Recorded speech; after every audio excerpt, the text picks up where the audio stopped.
તો સ્વાગત છે દોસ્તો ફરીથી એકવાર આપ સૌની પોતાની ચેનલ ખેડૂત ઓનલાઈન પોઈન્ટમાં। તો દોસ્તો આજની વિડીયોમાં હું આપ સૌને જણાવવાનું છું કે કોઈ પણ ખેડૂત ખાતેદાર છે તે બિનખેડૂત છે તો શું તે ખેતીની જમીન ખરીદી શકે કે ન ખરીદી શકે।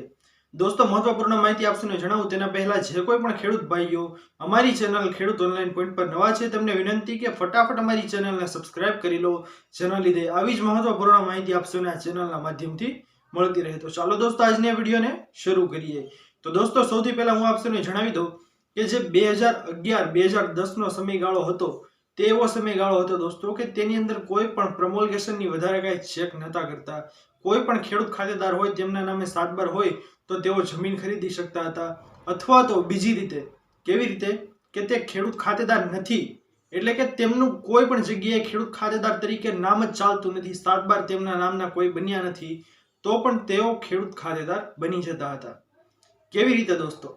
આપ સૌને એમ આશ્ચર્યચકિત થતો હશે કે ભાઈ તેમના નામે તો કોઈ 7/12 બનેલો જ નથી, તેઓ ખેડૂત ખાતેદાર છે જ નહીં, બિનખેડૂત છે, તો પછી તેઓ ખેતીની જમીન કેવી રીતે લઈ શકતા હતા અને એના નામનો 7/12 બની જતો હતો?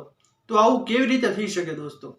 આવું એટલા માટે થઈ શકે કે કોઈ પણ બિનખેડૂત વ્યક્તિ છે દોસ્તો, તેમના પિતા એટલે કે તેમના પિતાના નામે ખેતીની જમીન ચાલતી હોય અને તેઓ પોતે જે ખેડૂત ખાતેદાર વ્યક્તિ ખેતીની જમીન ખરીદે છે તેમનું નામ તેમના પિતાની ખેતીની જમીનની અંદર દાખલ થયેલું નથી, તો પણ તે કોઈ ખેડૂત વ્યક્તિ છે તે તેમના પિતાના 7/12 મૂકી અને પોતે જમીન ખરીદી શકતા હતા।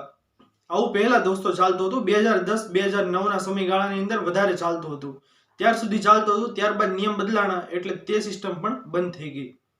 કેવું હતું દોસ્તો ત્યારે આપ સૌને એક્સપ્લેન કરું સરખી રીતે કે ભાઈ કોઈ પણ ખેડૂત ખાતેદાર, દાખલા તરીકે હું જ મારા નામે ખેતીની જમીન ખરીદવી છે, બરોબર, હું બિનખેડૂત છું એટલે કે મારા નામના કોઈ પણ 7/12 અત્યારે છે જ નહીં, કોઈ પણ જગ્યાએ મારા નામનો 7/12 નીકળતો નથી અને હું બિનખેડૂત છું, મારા નામે કોઈ પણ ખેતીની જમીન છે તે અત્યારે ચાલતી નથી, મારા બાપાની જમીન છે, તેઓ ખેડૂત ખાતેદાર છે, તેમના નામે ખેતીની જમીન ચાલે છે, તો તેમના 7/12 મૂકી અને હું ગુજરાતભરમાં ગમે ત્યાંથી અન્ય જગ્યાએથી ખેતીની જમીન ખરીદી શકતો હતો 2009-10 ના સમયગાળા સુધી।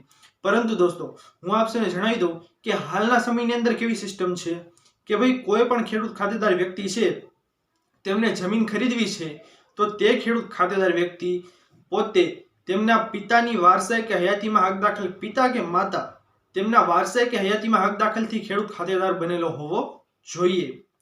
તેવી રીતે અત્યારે દોસ્તો જમીન લઈ શકીએ છીએ, એટલે કે તેમને પ્રમોલ્ગેશનમાં કાંઈ વાંધો નથી આવતો। પ્રમોલ્ગેશનમાં ભલે ને તેમના પિતાના નામેથી તેમને વેચાણથી જમીન લીધી હોય તો તેમના પ્રમોલ્ગેશનમાં કાંઈ વાંધો નથી આવતો, પરંતુ હાલના સમયની અંદર જે બિનખેડૂત વ્યક્તિ છે તે આવી રીતે જમીન ખરીદી શકે નહીં, એટલે કે તેમના પિતાના 7/12 મૂકી અને ગુજરાતભરમાં અન્ય જગ્યાએથી જમીન ખરીદી શકતા નથી। આ નિયમ દોસ્તો એટલા માટે આવેલો છે કે ઘણા બિનખેડૂત વ્યક્તિઓ છે તે ખોટા ખેડૂત ખાતેદાર બનીને ખાતેદાર થઈ જતા હતા, એટલે દોસ્તો આ નવો નિયમ આવ્યો છે। અને બીજી દોસ્તો પ્લસ વસ્તુ એવી છે કે પિતાના નામે ખેતીની જમીન ચાલતી હોય તો પિતાને તેમની મિલકતનો વહીવટ કેવી રીતે કરવાનો? ભવિષ્યમાં તેમના પિતા છે તેઓ વિલ લેખ કરી અને તેમના પુત્રને જમીન આપે પણ નહીં, કોઈક બીજાને જમીન આપી દે, તેવું પણ બની શકે।